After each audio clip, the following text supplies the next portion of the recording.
So in this video, we're looking at a chemical kinetics experiment, the bromination of acetone. So acetone is an organic compound. It's a ketone. It's used to be used in nail polish remover. Its formula you can see there is CH3COCH3. We're going to react it with bromine, a very dilute solution of bromine, and the reaction will replace a hydrogen atom in acetone with a bromine atom. So it's referred to as a bromination reaction. At room temperature and with the concentrations we are using, the reaction rate is extremely slow. So we're also going to be using acid, hydrochloric acid, as a catalyst in the reaction.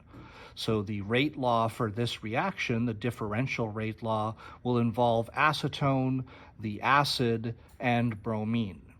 You can see in our data table that we're going to be using different volumes of each of those three reagents, and we're going to add enough distilled water to make a total volume of 300 milliliters in each beaker. Now in front of you, you can see 4 beakers. The one on the left is trial 1, the one on the right, far right, is trial 4. I've already combined in each beaker the acetone, the acid, and water. And now I'm about to add the bromine. When I add the bromine, there'll be a small source of error because I'm going to add them one at a time, or maybe 2 at a time. You'll need to start timing the reaction once I add the bromine. Bromine is an orange-colored solution. So there's 30 milliliters of bromine in a graduated cylinder. It's a pale orange color. As it reacts with the acetone, the bromine is being consumed. As you can see in the concentrations, bromine is easily the limiting reagent in this reaction, so it's going to get used up completely, which means the reaction will be finished when all of the bromine disappears. So the color at the end will look like it does now. It'll look like water. So you're going to want a time to see how long it takes for the bromine to be consumed. And from that, along with the time, you'll be able to calculate the average rate of the reaction and then set up a data table to figure out the rate law for this reaction. So if you're ready to start timing, you can probably just use the timing in the video. I'm going to start adding the bromine solutions to the 4 beakers, and then I'm going to stir them, and then you can watch as they fade. So the first 2, and the next 2. Okay, so there's a small source of error because I didn't add them exactly at the same time. I'm just mixing them all up. All right, you'll notice that the 3 beakers on the left have about the same color initially because the concentration of bromine in each of those beakers was the same. The beaker on the far right has twice as much bromine initially, so it appears a little bit darker initially. So we're going to just let the video go, and you're going to see how long it takes for the colors to fade to colorless. Now while we're waiting, you can anticipate setting up a data table for yourself. The acetone concentration is 4.0 molarity. The total volume is 300 milliliters in each beaker. So using the volume of acetone that you see in the table and knowing its initial concentration 4 molarity and the final volume 300 milliliters, you can do a dilution calculation to see what the initial concentration of acetone was in each beaker. Similarly, the acid starts off at 1 molar concentration, and you can see the volume, the total volume 300 milliliters. You can do a dilution calculation to get the acid's initial concentration. And the same thing for bromine, but its initial concentration is much smaller in the bottle. It's 0.020 molar, so you're going to get very small concentrations of bromine. Since we're waiting for the bromine to completely get used up, the rate of this reaction would be probably calculated best by simply taking the initial concentration of bromine in each beaker and dividing by the time it takes for the bromine to get consumed. So take your initial concentration of bromine for each of the 4 trials and divide that by the time required for the yellow color to disappear. That'll give you an average rate of reaction. That is a small source of error because normally in this type of experiment, we use what's called the method of initial rates. Normally we'd want to calculate the rate of the reaction at the beginning of the reaction when we know what the concentrations are. In this video, we're watching the bromine completely get consumed, and then we're using that change in concentration over the change in time to get what's really an average rate of reaction.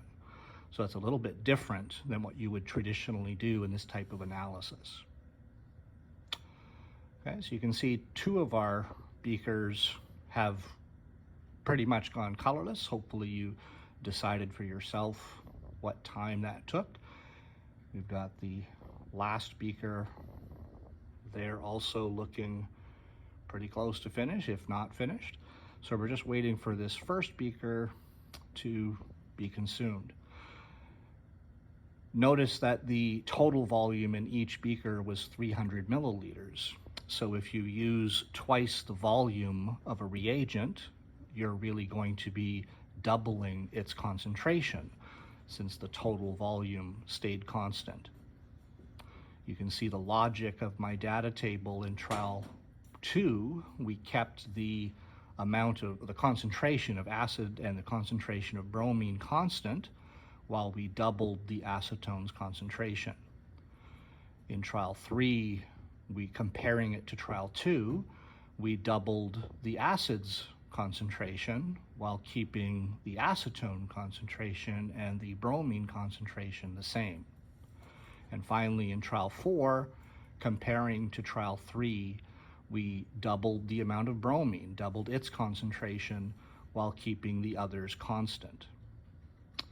So with that logic, you'll be able to set up your rate laws and determine the orders for the acetone, the bromine, and the acid.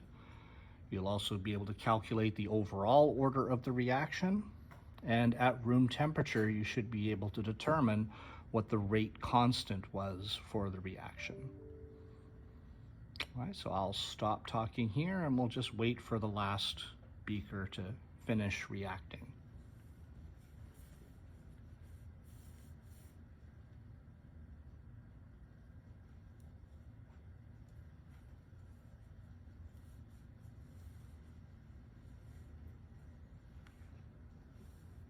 If you're watching the video, you probably can simply skip to the end to see how long it took. You don't have to actually watch the continual process fading.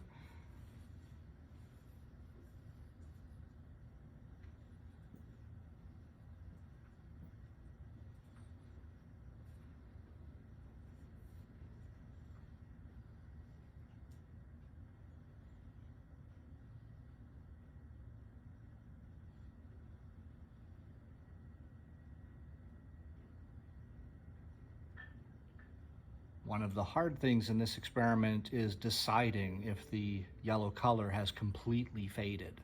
It's a little bit subjective.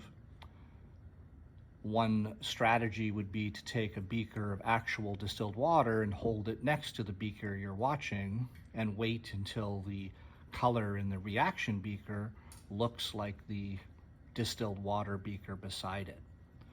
We're also looking straight down through the top of the beakers, meaning we're going through a larger distance through the solution. It's better to look down from above than to look through the sides.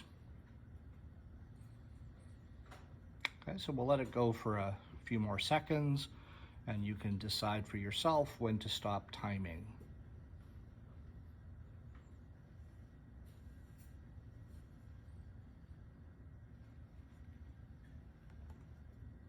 All right, that should do it. Good luck with your calculations.